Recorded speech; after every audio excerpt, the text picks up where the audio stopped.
ayan nga guys, yung video natin ngayon medyo hindi na updated kasi yung video na to ay matagal na nakatambay sa gallery ko guys.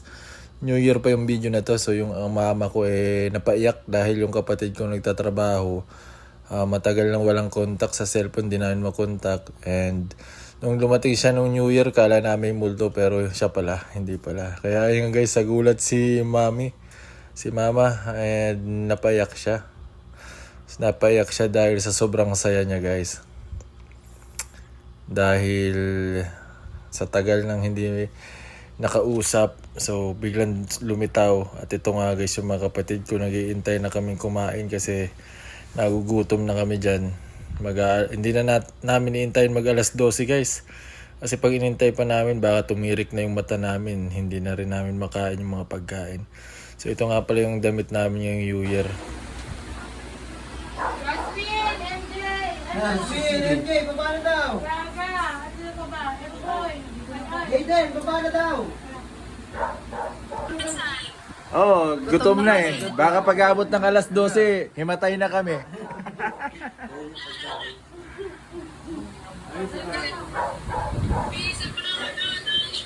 Spray natin ang pagkain. Si Ate Sis, ayun Panginoon, maraming salamat po Panginoon sa gabi nito at hindi po kami nagkapikipon para po sa karawan Panginoon sa gabi nito Panginoon. Ngayon, dinadalangin ko po ang pagkain nito na magpagbigay sa amin ng wasang kalakasan sa aming pangangatawan at bigyan mo po kami ng malusog at masayang sa gabi nito Panginoon sa pag-celebrate natin ang Pasko Panginoon. Panginoon, pagpalain mo po ang bawat isa sa amin, Panginoon, upang sa ganun ay magkaroon kami ng peace sa bawat isa sa amin, Panginoon. Sa pagmamahala, sa simbolo ng iyong ng Pasko, Panginoon, ay magkaroon kami ng pagbibigayan, pagmamahala, at higit sa lahat ang iyong itong na anak ay naparito upang kami ay iyong iligtas sa aming mga nagawang pagkakamali at pagkakamalak. Maraming salamat Panginoon sa gabi nito. Patuloy po namin ibinabalik ang pasasalamat sa pangalan ni Jesus. Amen. Amen. Thank you God, Yahweh. yung regalo ni Tita. Oh, so guys, ito yung pinaka-paborito kong handa ngayong Pasko, ang Balenciana ng Cavite. So ayun guys, dinayo pa talaga dito ni Tito Boy ang magaling gumawa ng Balenciana. Idol. Yung spaghetti kasi walang sauce eh. At bigla nga guys nangati yung likod ng asawa ko. So yung bunso ko namang anak, gigil na gigil, gimpis na gimpis, pati yung mukha. Comedy talaga to, wala kong bunso. Tingnan nyo guys, kumama to. Oh. Go hard yung mukha. Ano Go hard ka ba, Jaden? Go hard? Hindi. Ano? Yung mukha mo Go hard kumamot kay mami. Nag-makeup na si mother. Happy New Year, mother. Tingnan natin yung dinesign ng asawa ko kanina. So, yan. Happy New Year 2025. Si MJ, Tita Nagalut. At eto nga guys, nakaporma na yung mga anak ko. Ayan na, nakatakin pa. Yung pormahan niya pang 70s, pang 80s. So ayan guys, malapit na mag-countdown. At si Mrs. eto. At si baby, ang baby girl namin, si mother. At si MJ, yung panganay ko guys. Ayan, hindi siya nakatakin. Hindi siya mana kay Bunso. Si Bunso gusto nakatakin. Swabe. At ito nga pala yung mga handa namin guys. Hindi na nga pala kami nagluto. In-order na namin to sa online guys, mga pagkain na to.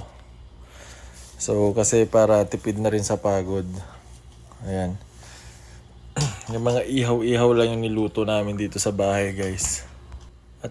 At ayan nga guys, pagkatapos kumain, itong anak ko bumanat na naman ng video okay. So wala na naman tugtog to kasi makaka-copyright na naman tayo. Buhay namin, blessing Panginoon na binigay mo sa amin Panginoon. Sa darating na taon Panginoon, ay dalangin Panginoon ang lubos na pagpapala sa bawat isa sa amin Panginoon.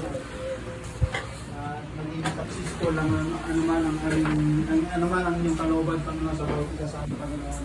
Sa mga negosyo, sa mga trabaho. Sigit sa lahat, Panginoon, sa pagpupuri at pagpas. At ito nga guys, dumating na rin yung iba naming mga mahal sa buhay guys. So ayan, kumain na sila. Ako, nagda-diet ako kasi busog na ako guys. So ayan guys, malapit na yung New Year. Sasalubungin na natin siya. Happy New Year baby!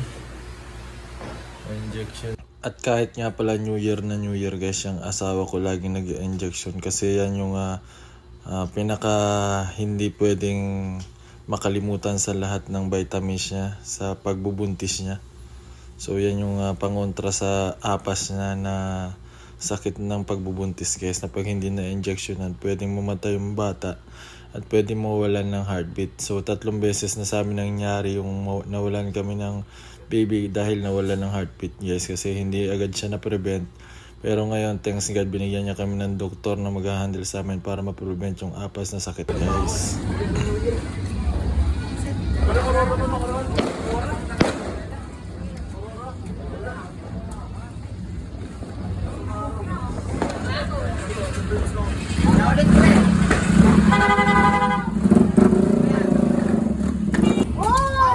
May nagbato ng mga pera dito.